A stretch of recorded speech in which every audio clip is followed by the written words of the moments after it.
Hi, my name's Leslie English and I'm one of the faculty librarians at Lancaster University Library. I'm with Molly Lawson, who's a history student and going into her third year at Lancaster and is the Students with Disabilities Officer for Lancaster University Students' Union. Molly's going to share her top tips for using the library with us. Hi Molly. Hiya. Where would you start to find reading for an essay? Okay, so the first thing I do whenever I've chosen an essay title is look on the Moodle page. There's usually a reading list that sort of works through OneSearch for all the reading for the module, and that's usually a good place to start. And some lecturers also make a document with different references. But once I sort of exhausted that, then I tend to turn to OneSearch, which is the library's database of different books, both physical and online.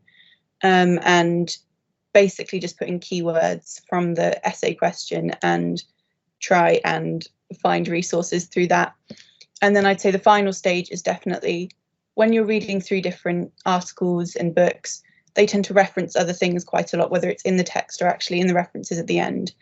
And you tend to find so many valuable resources. If everyone's talking about this one article, then you should also look up that one article on OneSearch. So that's my process.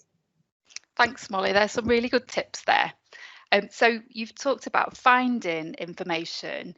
How do you manage the information that you find when you're searching online?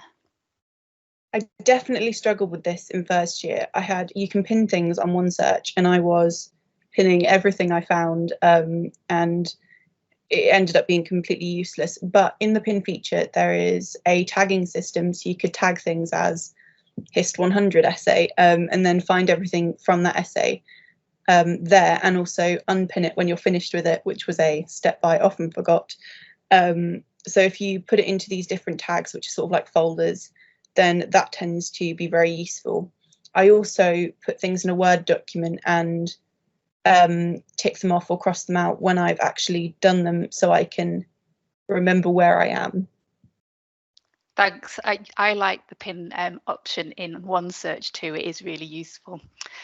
So we've talked about using online resources. Do you have any tips for finding the physical items in the library? Well, the library has a different system to libraries you probably will have encountered before. So my definite top tip there is to, at the beginning of your first year, go in, try and figure that out basically. And also you should, if you're going to write an essay, you should always go and find books as early as you can. Not only because it might be an issue actually finding them physically later on, but also because other people might take them out. And if you're struggling with the library system, always just ask. There's always staff members around, and they understand the system, even if you don't. Thank you. It took me quite some time to get used to the system too. Okay, so once you've started your essay, obviously you've got to reference the sources that you use. So have you found any tools that help you with referencing? The most useful thing I found is the referencing feature on OneSearch. So when you search in a book, there's a little, once you've clicked on it, there's a little section that gives you a reference in different classical styles, like, Chicago. And my department doesn't use that. They use their own system, which is sort of similar to MHRA. But it gives you all the key information you're going to need, like, publication date and publication place that you will need to include whatever reference system you're using. So if you copy and paste that and then turn it into your own referencing system, that tends to work quite well. I know the library also uses things like EndNote, but personally I just do it by myself on a Word document. Thanks, Molly. Okay, so my favourite question for you today is, what do you love about the library? I love so many things about the library.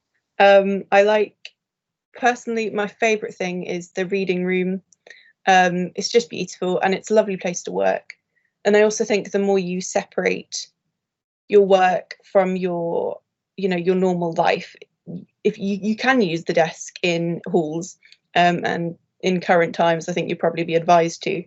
But when you can, separating your work and taking it as far away from your bed as possible so you don't just go back to sleep is the best thing for me. I like going into the reading room and working there instead. Thank you. There's some fantastic tips there, and I'm sure our new first years will find those really useful. Thanks, Molly. Thank you very much.